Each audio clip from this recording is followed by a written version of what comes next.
Yo, what's up Grinder School? This is Characters and happy Saturday night to you all. I'm making a video 6 tabling on Saturday evening because if you're ever on your own in the house on a Saturday night, like what better thing is to do than to grind and take advantage of all the drunk people and all the fish and all the people who work through the week and play poker recreationally on the weekends and all these sort of fish that are going to hopefully come out to play tonight. So currently 9 PM. The tables are not as fishy as I would have hoped at this time, but they should improve as this goes on, and this is going to be a 2-part video. I'm going to be 6 tabling, so playing a bit more tables than usual, but hopefully that should be fun with a lot of fish on. Hopefully we'll get a good bit of crazy action, and I thought it would be fun to watch me just grind a typical session as I would on any Saturday night if I happen to be sad enough to be in the flat on my own, which I am. So here we have these guys getting drunk with their beer. They're all wasted, time to go home and play online poker because they can't get into any clubs because they're staggering about, they're falling all over the place. Look at their eyes. Like if you were a doorman, would you let these guys into your club? I don't think so. Like this blonde guy looks like some sort of horrible serial pervert rapist sort of guy, and this guy just looks wasted, so I wouldn't let them in. So they're going to go home, going to turn on the computer, start playing on stars. The Carrot Man is sat waiting with his mug of coffee with coffee on it just in case he needs a reminder of what he's drinking, and he's going to hopefully take their money when they get all emotional and drunk and silly. He's sat there. Yes, he might not have as great a social life as these guys, but he has his coffee and his nice big monitor, and he's going to sit and play poker, and I bet these guys have spent like $100 tonight just on alcohol. The Carrot Man just sitting there. Coffee's very cheap and he gets to make money, so who's laughing, huh? So I highly recommend grinding on Saturdays and Friday nights and Sunday afternoons and all these sort of times. They're the best sort of times pretty much everywhere in the world. I think that's pretty common knowledge. So these games I haven't really table selected. There aren't as many running as I hoped at this time, and because I'm 6 tabling, I'm avoiding the fast tables, and that will actually decrease my options in terms of table selection. I won't be able to play quite as many tables as I would like, but this should be fairly frantic, enjoying me sort of floundering all over the place and talking very quickly and sort of just playing 6 tables at once and just showing you how you should allot your time and focus, and I think it should be quite instructive. So ace 4 against under the gun open with no reads, I'm just going to fold. One thing you may see me do in this video, because I'm going to be short for time, as well as talking at 6 billion miles an hour in a Scottish accent, that's just one thing you'll have to deal with. But besides that, you're going to see me sometimes making folds where I wouldn't normally, pre-flop in a marginal situation. Like this is a marginal complete. I'm going to make it just because this guy's probably bad and I have a connected hand with a 9 in it, you know, hey. But if I had stuff going on in other tables, I may just fold that from the small blind. That's the sort of thing I'm talking about here. I'll make a $1.25 open here. This guy's 3-betting a lot. I'll be defending against 3-bets with ace jack, but I don't want to be making it so big that all the times I'm folding that I'm giving up too much money, and I want to have room to maneuver in position post flop, and it just creates a much better situation against a 3-better to be making it a bit smaller here. Whether or not I min raise will depend on the big blind. He has a troll face, so he's probably a reg, so a min raise is probably better here. But if he's a fish, I want a bit more money in the pot on his big blind, so that's one reason that I would actually go ahead and, you know, 3x or 1.25. If I thought it was a big whale, I'd just 3x against him and just deal with this. This isn't the end of the world, and I want to get more money in against the fish. I'm going to make a small c-bet here. There's a lot of hands like small pocket pairs and things like that that will be folding on this board. I've got some equity. I've got nut draw to the nut straight. So yeah, it's fairly standard c-bet. I think it's fine. We could delayed c-bet as well. That's an option to check back and then bet the turn. Allows us to protect our equity. Sorry, to protect ourselves from being raised off of our equity. And usually it's the case that people will check fold the part of the range they're folding on the turn if they do in the flop. But we don't know that, so I think the c-betting is okay. Here we have a PokerStars Pro, which is bad news because he's obviously like a massive baller. Not.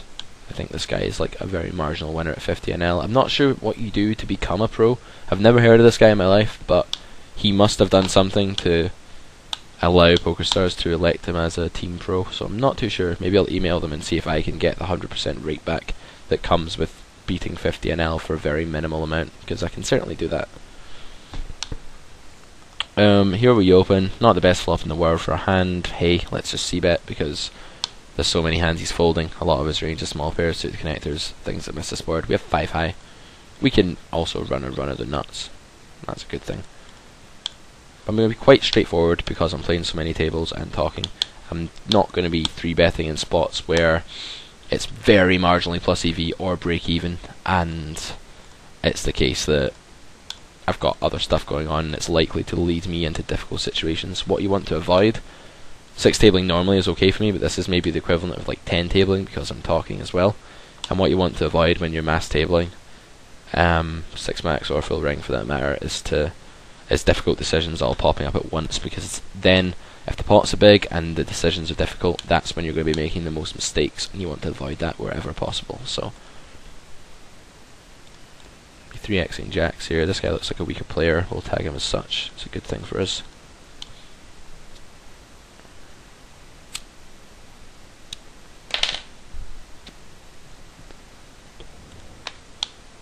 So we get a flop of ace-8-3 here, two-tone. Good board to c-bet multi-way. Heads up, not such a great board to c-bet 3 ways and 4 ways. It's going to be a little suicidal to c-bet here. It's just far too often someone has an ace sometimes. I'm just going to be taking a showdowny line here. I have relative position. I'll be checking turns as well. If it checks me now, I'm just going to fold. Just too likely that someone has an ace here, especially when someone leads 4-way. And we don't know what to do on the river either, so we don't want to be calling turn there. Possibly having to fold on a lot of rivers, and it's just not going to be good for us.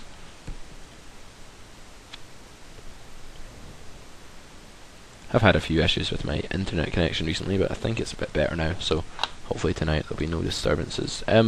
Ace 10, this guy's opening very wide. I've got a few options here. It's marginal. I could make a small 3-bet here just to gain the initiative in the hand, and I think he'll continue with like his whole opening range, which we're probably doing okay against, but I think flatting's also fine. I think with ace jack I'd make a small sort of min-thin 3-bet for value. With ace 10 I'm okay just taking my price there. His range is still probably quite wide. He bets $1. There's certainly some hands that are going to fold now in his range if I raise. I don't have that much equity though. All I have is a backdoor flush draw, but I am tempted, just given the small c-bet size, to sort of attack this, but a station will be just sort of calling with any piece of this board, and we don't have that much equity, so, and also given I've got other hands going on, I'll just fold for now.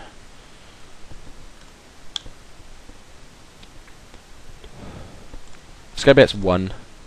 Very nitty player. Our hand on this turn unfortunately is turned to absolute crap. I don't even feel we can continue here with such a weak hand, especially against a guy who's done absolutely nothing so far. I check back the flop. I think it's pretty standard. We don't want to get raised. We have good showdown value. We're not getting called by many worse hands at all, although there are some, and I think we can control the pot size and position there, and then, you know, bluff catch on blank turns and then bet safe turns for value / protection. So that would be my plan. Make a big c-bet here. I think this guy's just gonna not fold ace high and not fold a pair, so want to c-bet a little bit unbalanced against him because he looks like a weaker player. Jack 10 is a very easy defend for me. Big blind versus button. Don't flop anything here. He c-bets 68% of the time. I imagine he's c-betting this board a lot. Raising doesn't really rep anything. When he checks back, I just feel like he's going to have a weak ace or a 9 almost always, and he's not going to fold. We'd have to bet 2, and I don't even think we can get him to fold a 9 by the river, so I'm not going to stab at this because I just expect his air to be c-betting the flop almost always.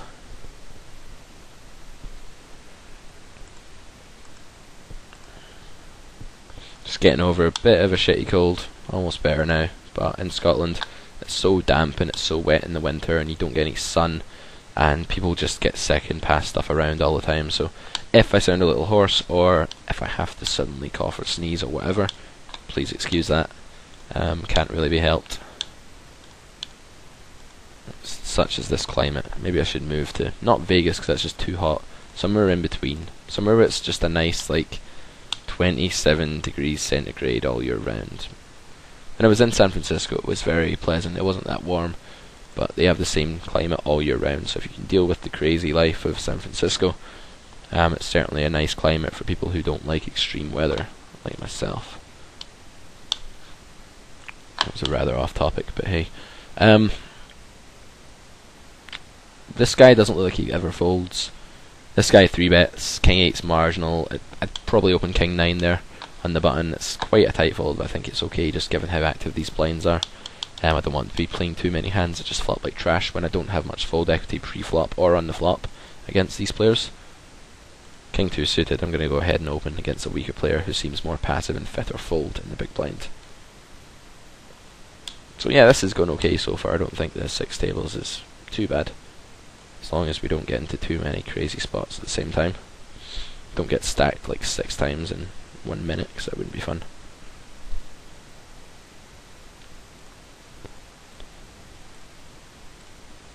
But when I play not making a video, this is probably my optimal amount of tabling. Would be 6. It's like where I get the most hands in, but my game hasn't really started to suffer much. Whereas if I bump it up to 8 or 10 tables, I feel my game definitely does start to suffer a bit. So it's all about finding the point where you're playing as many hands as you can, getting as much volume in, but you're not actually bashing your win rate too hard.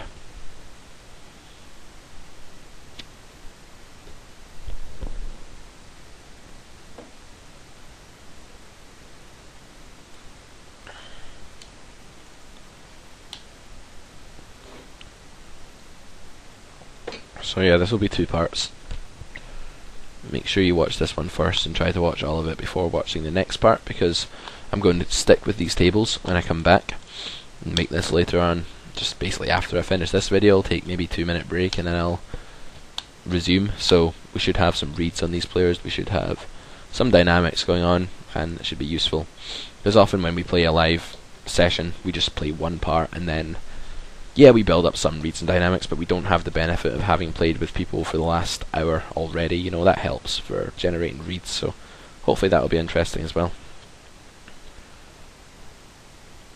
This guy's opening really wide so far. I haven't done anything. I think I've got decent fold equity, just making a 3-bet here. I don't want to make it too big because I'm folding to a shove. So I'm going to be folding to a jam here, but I'm 17-8 so far. I haven't done much. I think I just get loads of folds, and I'll be opening wide from the button, and then because of his stack size, I don't think he'll be peeling a small 3-bet too wide. It's just too big a proportion of his stack to invest. He doesn't have any odds there, so we don't need to worry about making it big. We could even go smaller, but I don't want to tempt him into calling with too many dominating hands and such.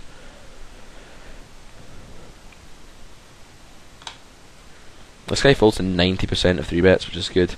I'll be a bit more selective though. I don't want to be 3-betting him like 50% of the time. That's why I fold a hand like King 2 off. But there's certainly a lot of hands I am happy to 3-bet there. This guy I think we have. I don't really want a flat here. I could, but I'd much rather just 3-bet here. Don't need to make it too big. I have position. There's already lots of money in the pot. This should be fine. It's one of the best hands we can 3-bet bluff with. And his range should be fairly wide for isolating a weaker player, even though he's out of position. So we get 4-bet, which I don't know what to make of yet, because I don't really know anything about him. Could be foolish it. Certainly wouldn't surprise me if he was foolish it here, like a decent amount. But you know, we don't really know yet, and he's not 4-bet in the sample that we have, so we'll just fold. But if I know he's a 4-better, I'm not going to be 3-bet folding that spot. I'm going to be 3-bet jamming it with suited aces, small pairs, and then value hands. And then I'm just going to be like folding or flatting with the rest of my range. And table 3, fairly easy c-bet against a guy who's probably flatting out the big blind pretty wide. He's got a lot of just Broadway hands, random air that we just can take it down against on the flop, so should work easily enough at the time. Here I think the fish just has like almost everything. I'm just going to isolate the fish. If he wants to get in with me, that's fine. This guy's folding a lot to 3-bets. He shouldn't mess with me here when he knows the fish is committed as well. So I think it's a really good spot, and we should be ahead of the fish's range here to actually get this in. So no worries there at all. He's 63-0. He's going to have plenty of just random stuff. Random king high, queen high, all this sort of thing. And we'll split that, unfortunately, but hey.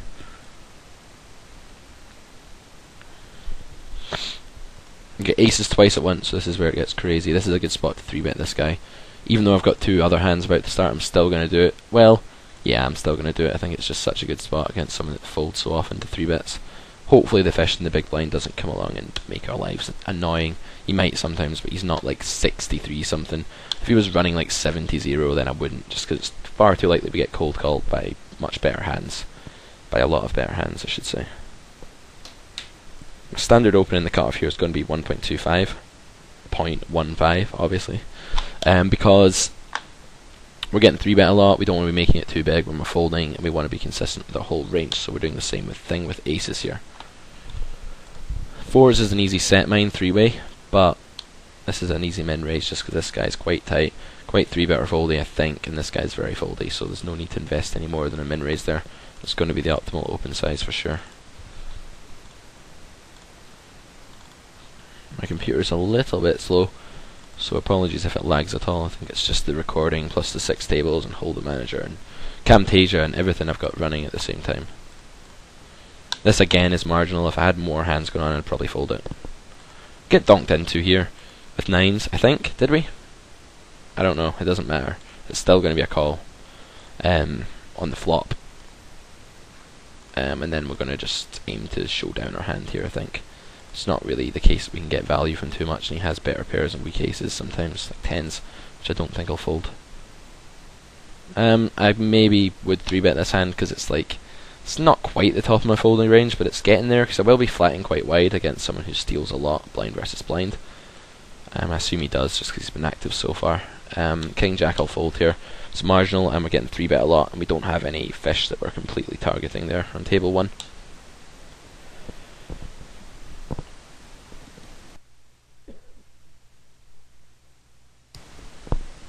And I'm muting this if I need to cough, and I hope it's working, because if I'm coughing into the mic that's not cool, so I apologise if that ever happens, but I'm trying to mute it every time I need to cough, so if you hear a little bit of change in the sound, that's probably what's going on.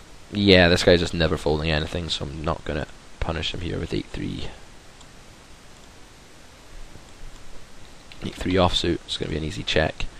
Does he fold anything on the flop to us? Possibly. There's a lot of... I just have no equity though, and he probably doesn't even fold like gut shots and stuff. I don't know. If he checks a turn, I mean, I'm tempted now just to fire. It doesn't have to work too often. We have no chance of winning this pot at showdown, so I think we're just going to fire 1 bet and hope to take it down. And then we'll be giving up. I think he's going to call with any 4, any jack, any ace now. Maybe even like king high or something sometimes, who knows. Maybe our rate's good. Or maybe it's a split. And he has a queen, so just like uber slow plays.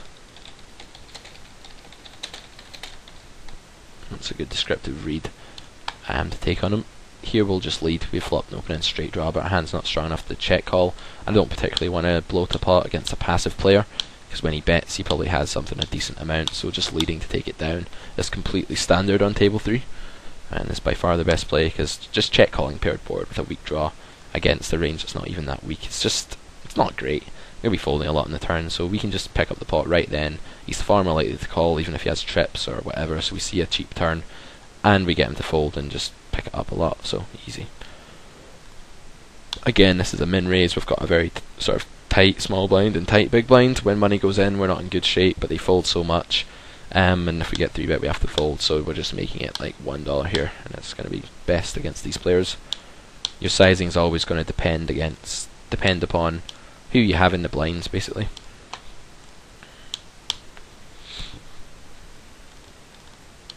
It takes a bit of practice to be able to play 6 tables and talk, but I think if I did this when I first started making videos for you guys, I'd be a little bit overwhelmed, but I think I've got enough experience now as a video producer that I can just sort of do it. If a hand comes up I don't talk about, this may happen, just leave me a comment about the hand and ask me what was going on, and I'll be more than happy to tell you on the thread, but I'll try to cover pretty much every spot that comes up. Sky bets again here. I'm going to call. I think he can be trying to like fold me off of ace high, or he can be barreling here, like kind of light sometimes. Although does he expect me to fold ace high on this turn? I don't really know. I feel like calling turn folding river is kind of meh. But it's just a question of whether he's the type to fire through here, and we have like no idea about that, so it's a little bit dodgy.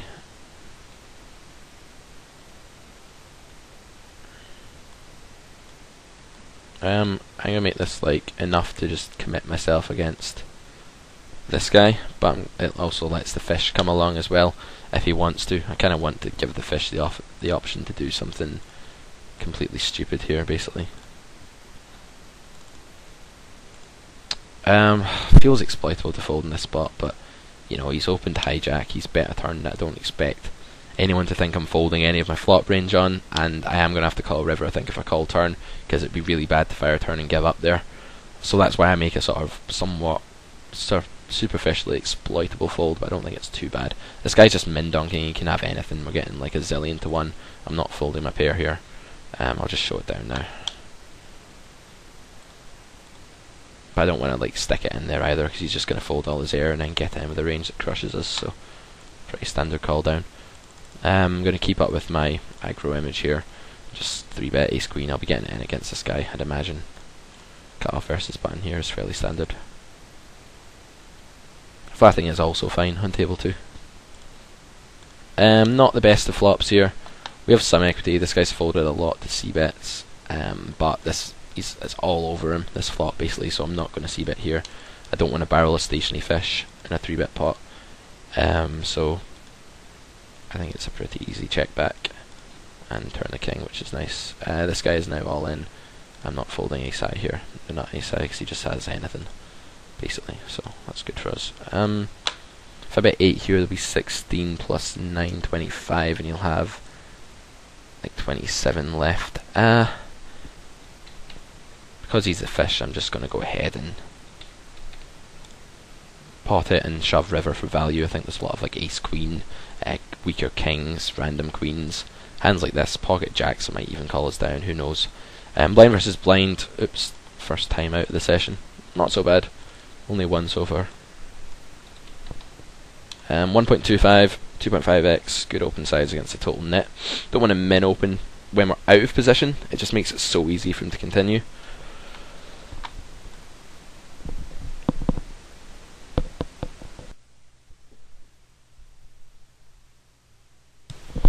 He's going to be flatting a lot of hands that just play really well against us for an awesome price, and I don't want to encourage a net who's folding a lot to go ahead and do that. I'm 3xing here because we have a weaker player, bronze star, never seen him before, almost certainly going to be a fish, so you can derive a lot of info even though he's unknown just from that bronze star and the fact that I've never seen his avatar or anything. Oh no, we do have hands on him, he's a total net, even so, right, I should have just min opened then, I didn't actually notice that. Here I'm min opening my buttons against these two. Or I could 1.25 against him actually, just because he's pretty damn spewy. I'm not set mining with 2s. The guy has opened under the gun, he has a strong range, and he doesn't have enough for us to justify set mining here. So that's going to be an easy fold with 2s. This guy had a bit more. I think he has a very strong range, so I wouldn't mind this 3-bet with 3s. But as it is, he doesn't have enough behind to make it worthwhile. It's a similar sort of concept and operation in both those tables. And this guy's folding so often to 3-bets, like to c-bets, it's just a really easy bet fold to protect their equity and get called by draws. And when he raises, I think we're just crushed. He's not the type to mess about with us, but we do want to protect their equity there. We're getting folds so frequently, and we can get called sometimes by worse hands like draws and things like that. So, and he looks quite passive, so checking back and guess gaming the turn doesn't seem too appealing to me.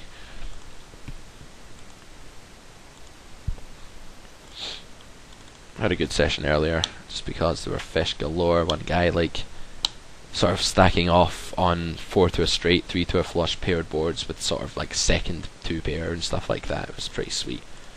Gotta love weekends. I'll flat ace 10 here. I don't know enough about how he reacts to 3-bets. Flop's a pretty standard check call. Gets a wide range, then we evaluate the turn from there. It's also good because any card that a lot of the cards, the overcards in the turn, are going to hit us, and he's going to barrel 10s and aces, which is obviously good for us. The queen turn kind of sucks because it gives him a lot of equity and a lot of better hands, and it makes it hard for us to continue when he barrels, so I expect to get barreled here. I want to like bluff raise it, like repping a 6 or some shit like that, but folding is also going to be fine if he bets here, but I do think his range is still very wide. When he checks back, I feel like he has like a 9 or something like that most of the time. I think the river is a very easy bet. Just to take it down against small pairs, against 9x, and stuff like that. I think he bets a queen or better on the turn almost always, so his range is capped. We could even overbet here, but then I don't think we need to. I think we can still get him to fold his weak range with a bet of that size.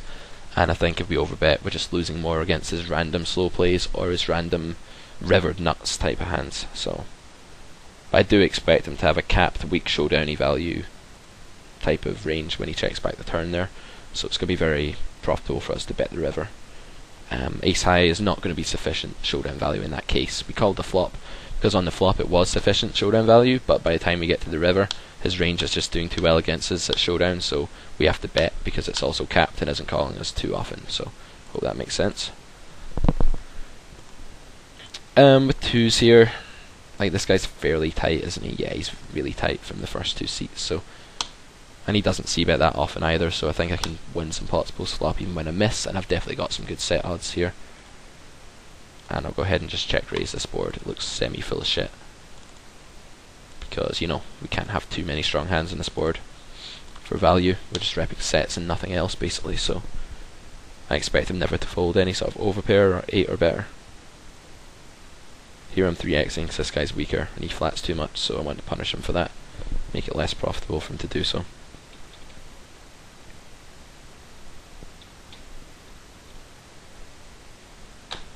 I could even make this bigger just so I can get more money in the next two streets, but I think it's okay. Ace 9 certainly plays okay here, flat, but it's kind of marginal, so we'll just let it go because we have another hand going on. 1.25 here just to make it a little bit worse for this guy to flat. It's ridiculously wide, so I think he is going to, and he isn't actually 3-betting as much as I thought he might be.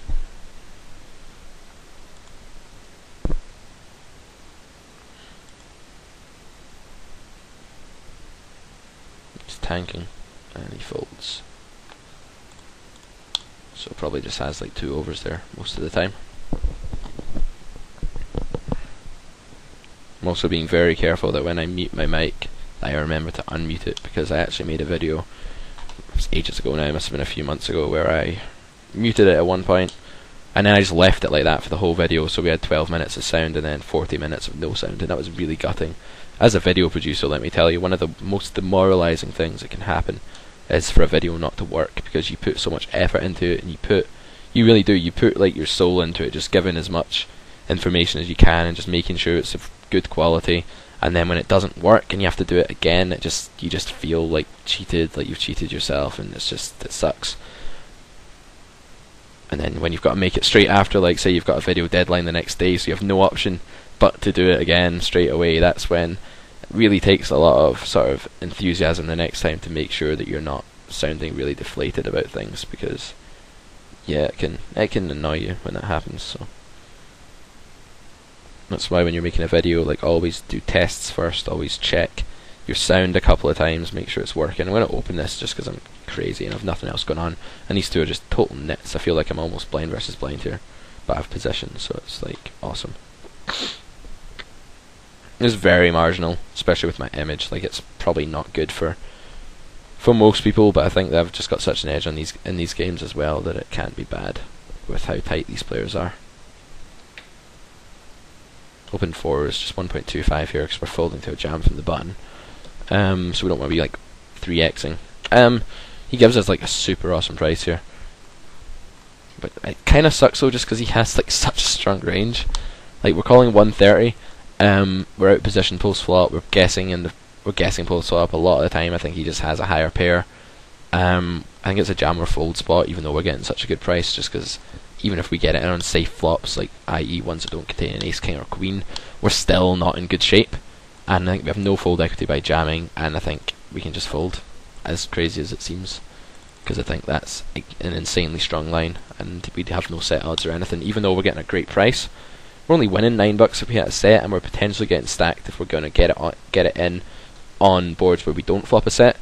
It's not going to be good. Yeah, you'll have ace king sometimes, but you'll also just have so many higher pairs that we're just getting it in with 2 outs. So post flop options there suck really badly.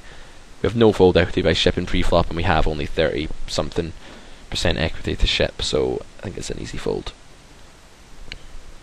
Here I'm just going to ISO this guy. He's playing so fair fold post flop that my c-bets are going to have lots of fold equity. and it's just going to be very profitable. This is a pretty decent flop for us, so we're just going to c-bet fairly small and look to pick it up a lot of the time. Get an ace on the turn. The guy's still quite fearful. He instantly calls the flop. I feel like if he has ace high, he's going to be tanking a little bit. So going to fire the turn here as well. I think we can get him off like maybe sort of 6s, 7s, 4x, 5x, all these sort of hands.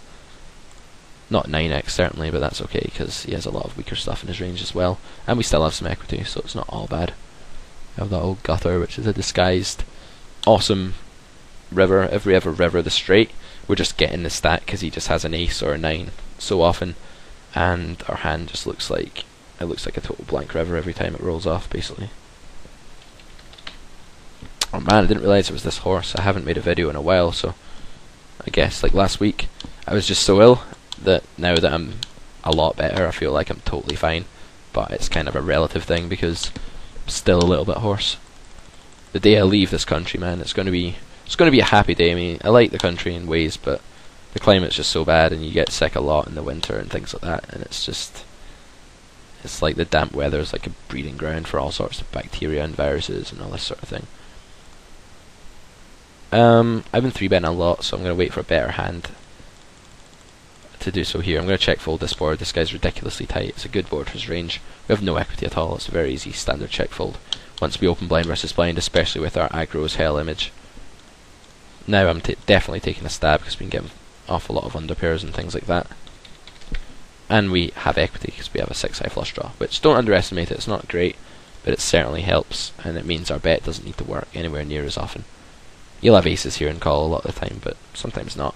360 here to mine. Guy's strong 3-bet range, 3-way pot, pretty easy set mine, pretty easy peel to try to flop a set, basically. And now we just insta give up on this board. Nothing else to be done. Keep min raising on table 4 because we're just getting so many folds from these guys. There's no need to do anything else.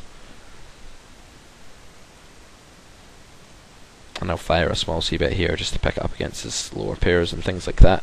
We have a gut shot, which helps, so I think c-bet's fine. And this guy calls and then leads the turn, which is really weird. I'm just going to raise and look to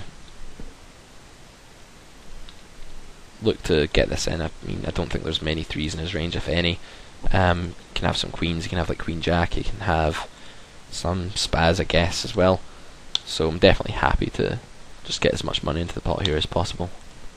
Button versus big blind as well, ranges are wide. Probably looks kind of full of shit to him.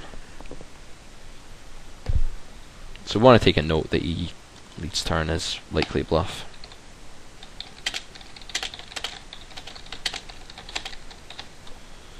What I've been doing more recently is sort of standardising my notes a little bit, just so they apply to loads of spots. If I'm mass tabling, I don't want to be looking at a note that describes exactly what someone did in some spot. That's not going to be efficient. It's not going to be an efficient use of my time. When I can generalise and sort of infer a concept about their game, or a belief about their game that's more general, will apply in a vast array of situations, I would much rather do that.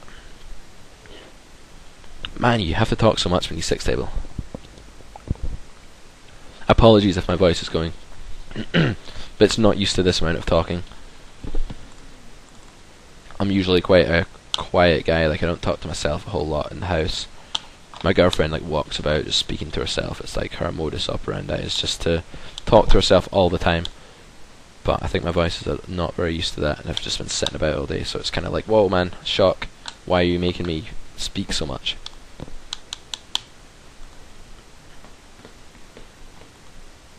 Ace-9 here, I'm going to open. It's very light, but it's solely because we have this guy here who's playing so fair fold, and he's just playing so badly that we need to be playing as many pots as at all possible against them. And we're just thrilled to play lots of pots against them and then just c-bet, and he'll play fair fold and just take it down.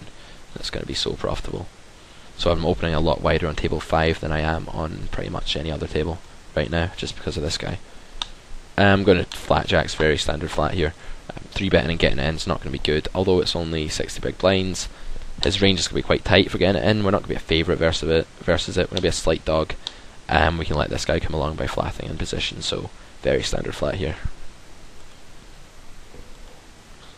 I feel like I'm covering more stuff than usual, and I'm doing less waffling about random stories. I don't know whether you guys ever appreciate my random tales, but You don't have to listen to them this time because there's so much stuff cropping up.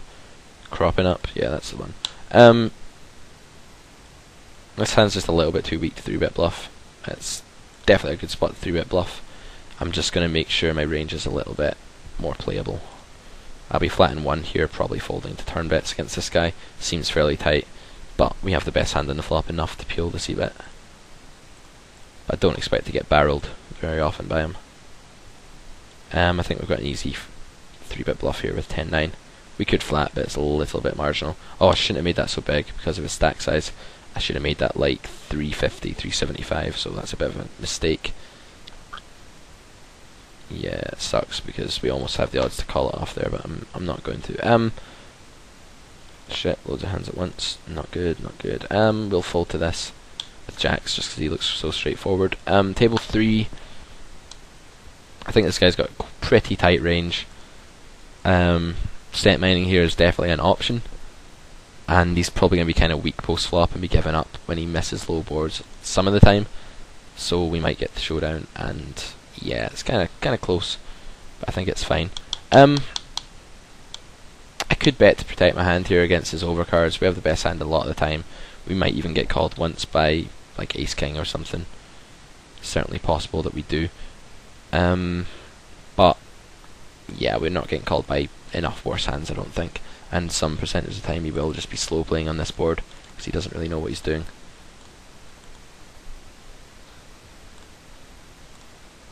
I think we get to showdown with the best hand here almost always. I think he usually just has ace king, ace queen here. Well, not almost always, but a good amount of time we're going to see ace king or ace jack, whatever. But I think betting like $3 to $4 on the flop is probably good as well. Don't think it's going to induce a raise against such a player, and I think he's just going to call us with ace high, and we're going to be able to do it for value if we make it small enough.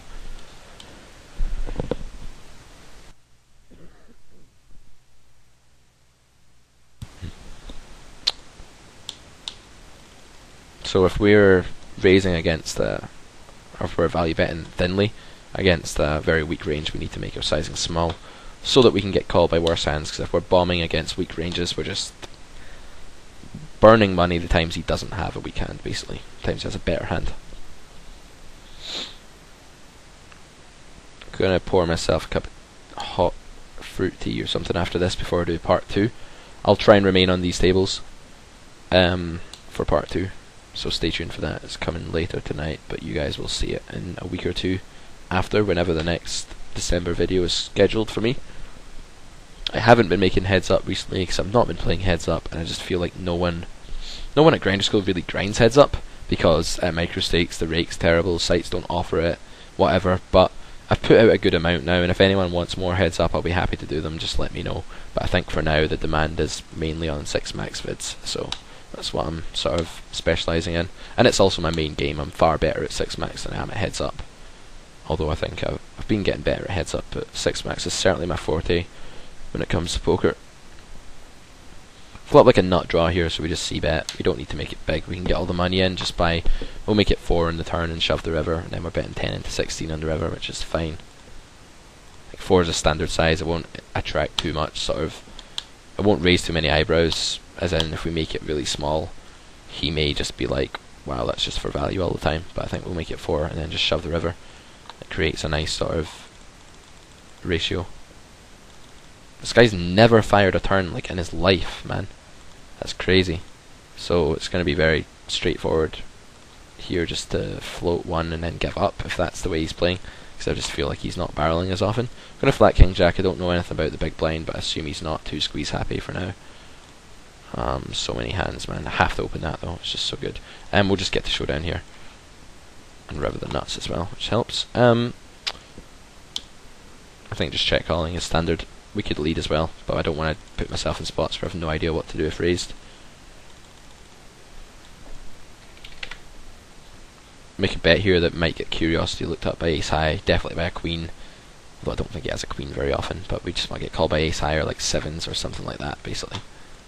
He called with, we'll see in a second. King 7 is marginal. I've got so much shit going on that I just like to fold it for now. I'll min open the 9-8. This guy's very 3-betty. We want to be risking as little as possible if he's playing 3-bet or fold. which he probably is. If he starts to flat, we can bump it back up, or even just tighten our opening range a bit. Queen 10, kind of marginal appeal against an Ubernet, but it's going to be fine. We'll give up there on table 2, just not messing with this guy with so little fold equity. Turning the nuts is for sure always good. We'll just lead at this with a queen high flush draw. Can't check call, don't want to check raise against passive tight nits. Just bet here and aim to take it down. We have plenty of equity when called, it's going to be fine. River's unfortunate because it kills a lot of our action, but nevertheless, like, we just go ahead and make a value bet here and look to get called by top pair or 2 pair or whatever. I'm not worried about him ever having Jack 9, it just makes absolutely no sense whatsoever. Probably just jinx myself into him having Jack 9, but yeah, it wouldn't make any sense.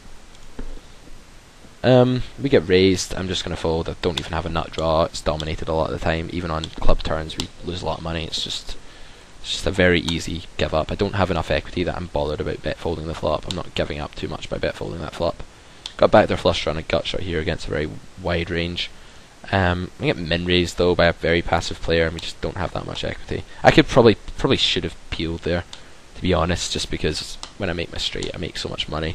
But it's a two-tone board as well, so. But for that price I probably can peel. I don't think it would be bad.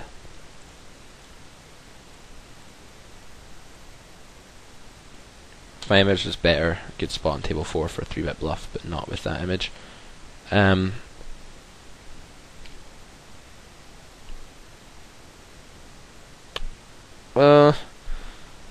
Well, yeah, I don't think I'm getting looked up too light with this guy.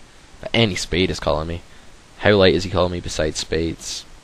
He doesn't bet the flop. I don't think he has a king. He could have an ace. Does he fold an ace? I don't even know. Meh, it's kind of close. I think flip a coin there. Whether he's stab or not, I don't think it makes too much difference. Some spots in poker, you know, they will be so close that you might hear an instructor say, oh, it doesn't matter what you do. And that sometimes sounds a little bit sort of weird. Like, why wouldn't it matter? Like, surely every decision matters. But I think what they mean there, or what we mean to say, is that from an EV point of view, it doesn't matter. It's obviously important to talk about why something's good or why something's bad. But from a purely expected value point of view, both options will yield a similar result, so it's not a big deal. But it's still good to go over why you should maybe do this, why you should do that, arguments for and against each action, just so that you improve your logical deduction, like your thought process, because in poker it's just a case of logically deducing what's going to happen if action X, what's going to happen if action Y, and then sort of tailoring your play to fit the best outcome of those situations, if you're with me.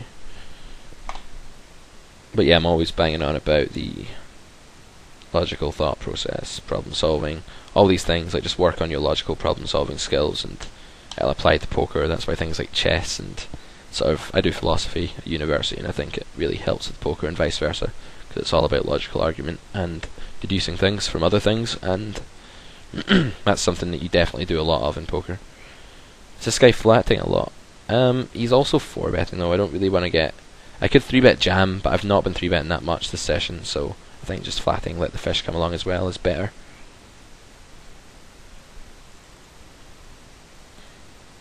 I can just flat this, I think. It's just about good enough, but it's almost the case that I want to go ahead and 3-bet it.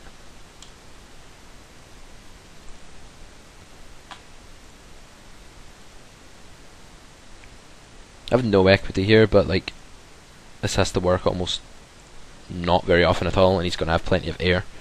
It's kind of marginal, but it's okay-ish. I'm just going to check fold. I have no backdoor draws. If I had a backdoor flush draw, I'd probably just donk. Now we'll just try and show down. I mean, there's no reason to do anything else. I feel like I have a lot of aces in my range there. When I defend, I have more aces than he does, just because he's opening a lot of random shit that he probably doesn't think I'm defending with. I don't know. I'm not sure how wide he thinks I'm defending, but it can't be too bad to make a raise there that has to work so infrequently. And this guy usually plays fairly straightforward versus me. We've had our battles in the past where he's spazzed out, but at the start of a session he usually starts off fairly straightforward, and then if I'm picking on him a lot, then he sort of loses his mind. But until then, I usually can get away with some stuff against him. I don't know if he's maybe starting to adjust. He's certainly a player I've played a lot with. For some reason my HUD seems to reset. It seems to have reset since I played with him last. I don't really know what's going on there, but I have at least like 3k hands with that guy for sure. Used to play with him at 50 NL the first time I was grinding through the limits, and now that I'm rebuilding here, he's still at 50 NL, so we'll be playing 100 NL again next week, as long as I don't downswing. I'm just finishing off this month, getting all the necessary VPPs that I need, and then I'm going to be playing 100 next month, so I'll make a few 100 NL videos for you guys, because I'm sure you've probably missed those. But for now, it's just going to be more 50.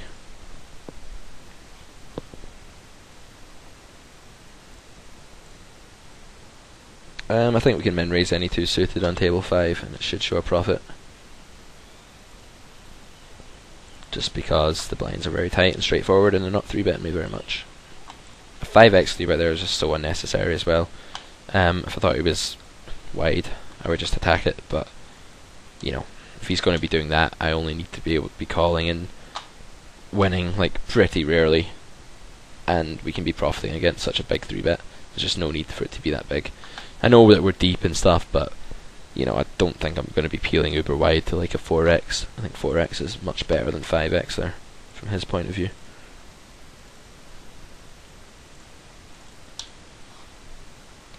Oh man, I hope my voice survives for the next part of this. Maybe it'll take a little break, but hopefully I'll still stay on these tables. Or perhaps I'll play a little bit more, and then I'll start recording again, just so I'm not talking all the time. But I definitely want to do this in a 2-parter, because I think it will be much more interesting for you guys to see the same players. And just sort of take mental notes about how we're reacting to all these different player types, because that sort of information is invaluable. Just like why we, why we make a smaller open against a net, like why we're doing what we're doing against each type of player, basically, because it will vary very drastically from player type to player type. Here we flat 5s against table 5. We flat 5s against an open from a net. You see bits of board. I'm just folding. His range contains ace-x and n pairs that are better than mine, so we have no equity. It's just an easy give up when we don't flop our set.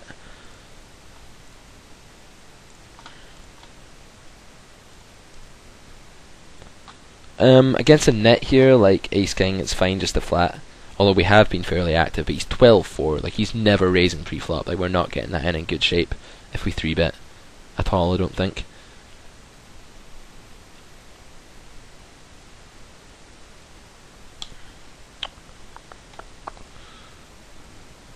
This guy just likes to attack so many c-bets, so when I flop no equity here on this board that he can rep a lot on, I think I'm just gonna check fold. I think it's fine. Not even thrilled about defending this against such a huge net, but it can't be too bad. I think I just check fold against this range. It just contains ace-king, maybe ace-queen, and then a lot of pairs. I can't be in too good shape. I'm out of position. Don't know what I'm doing on the turn. Probably folding a lot, so I'll just fold the flop there. And again, this guy's very tight. I don't really feel like messing about on that board. Normally I would just call there because I have the best hand so much, but his range is a lot stronger than most people's, so... And also he's barreled the turn all the time because he just always has it, so I think it'd be a little bit spewy to float there without more information.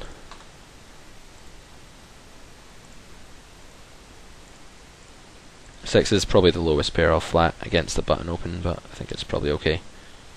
I think 5s and below we're just check folding too much, and we have no implied odds and things, so... And just under pairs, they just flop so badly because our equity just sucks so badly post flop. Like, I'd much rather flat Jack 9 suited there than I would 5s, like by far. Just makes your life so much easier to play hands when you're defending your blinds, to play hands that you can actually semi-bluff with, that can actually flop draws, that can actually flop good pairs, that aren't always under pairs and things like that.